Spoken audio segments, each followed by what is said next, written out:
आज हम आपको ऐसे वाक़ये के बारे में बताने वाले हैं जिसे सुनने के बाद आप भी अपनी आंखों से आंसू रोक नहीं पाएंगे। इसलिए इस वीडियो को जरूर से पूरा देखें और इसे जरा भी मिस न करें। जब अपनी वफात से पहले हमारे नबी हजरत मोहम्मद सल्लल्लाहु ताला अलैहि वसल्लम बीमार थे तो आपने अपनी बीवियों से ये इजाजत ली कि मैं अपनी बीमारी के दिन हजरत आयशा के घर में बिताना चाहता हूँ। तो आपकी सभी बीवियों ने बिना कोई हिचक के आपको इसकी इजाजत दे दी। इसके बाद आप लोगों के सामने आए और खुतबा देने के लिए कुछ सहाबा के सहारे से मिंबर पर चढ़े। लोगों ने और सहाबा इकराम ने इस बीमारी और कमजोरी की हालत में आपको पहली बार देखा था और सभी आपको ऐसी हालत में देखकर काफी डर गए और परेशान होने लगे। इसके बाद आपने अपना आखिरी खुतबा शुरू किया और कहा, लोगों शायद तुम्हें मेरी मौत का खौफ है। तो सभी ने कहा कि जी हाँ ए अल्लाह के रसूल। तो आपने इरशाद फरमाया, लोगों तुमसे मेरी मुलाकात की जगह दुनिया नहीं बल्कि हौज़े कौसर है और मैं यही से उसे देख रहा हूँ। लोगों मुझे तुम पर तंग दस्ती का खौफ नहीं है बल्कि मुझे तुम पर दुनिया की फरावानी का खौफ है कि तुम इसके मामले में एक दूसरे से मुकाबले में लग जाओगे। जैसे कि तुमसे पहले वाले लग गए थे, ये दुनिया तुम्हें भी हलाक कर देगी जैसे कि उन लोगों को किया था। आगे आपने 3 मरतबा फरमाया कि ऐ लोगों, दुनिया के मामले में अल्लाह से डरो, नमाज के मामले में अल्लाह से डरो। ऐ लोगों, औरतों के मामले में अल्लाह से डरो। मैं तुम्हें औरतों से नेक सुलूक की नसीहत करता हूँ। एक बंदे को अल्लाह ने इख्तियार दिया कि दुनिया को चुन ले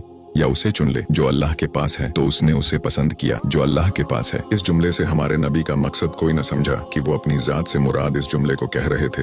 वो आप ही थे जिन्होंने वो पसंद किया था जो अल्लाह के पास है। इस जुमले को सिवाय हजरत अबू बकर सिद्दीक के कोई और नहीं समझ सका और ये सुनने के बाद अबू बकर रोने लगे और कहा, हमारी जिंदगी, हमारे माँ बाप, हमारे बच्चे सभी आप पर कुर्बान। रोते रोते हजरत अबू बकर यही फरमाते रहे। सभी सहाबा इकराम हजरत अबू बकर की तरफ देखने लगे कि उन्होंने नबी पाक की बात कैसे पता कर ली। इस पर हमारे नबी ने हजरत अबू बकर सिद्दीक का दिफा इस अंदाज में फरमाया कि ऐ लोगों, दुनिया में मैंने सभी का हक अदा कर दिया, सिर्फ एक अबू बकर ही है जिनका हक मैं अदा न कर सका। इसका बदला मैंने अल्लाह रब्बुल इज्जत पर छोड़ दिया। मस्जिद नबी में तमाम दरवाजे बंद कर दो सिवाय अबू बकर के दरवाजे के जो कभी भी बंद न होगा। वफात से पहले आपने मुसलमानों के लिए आखिरी दुआ के तौर पर फरमाया, अल्लाह तुम्हारी हिफाजत करे, तुम्हें ठिकाना दे, तुम्हारी मदद करे, तुम्हारी तायद करे। और आखिरी बात मिंबर से उतरने से पहले उम्मत को मुखातिब करते हुए इरशाद फरमाया, ऐ लोगों, कयामत तक आने वाले मेरे हर उम्मती को मेरा सलाम पहुंचा देना। फिर हमारे नबी को सहारे से उठाकर घर ले जाया गया। फिर आपकी बेटी हजरत फातिमा तशरीफ लाई और आपको देखते ही रोने लगी।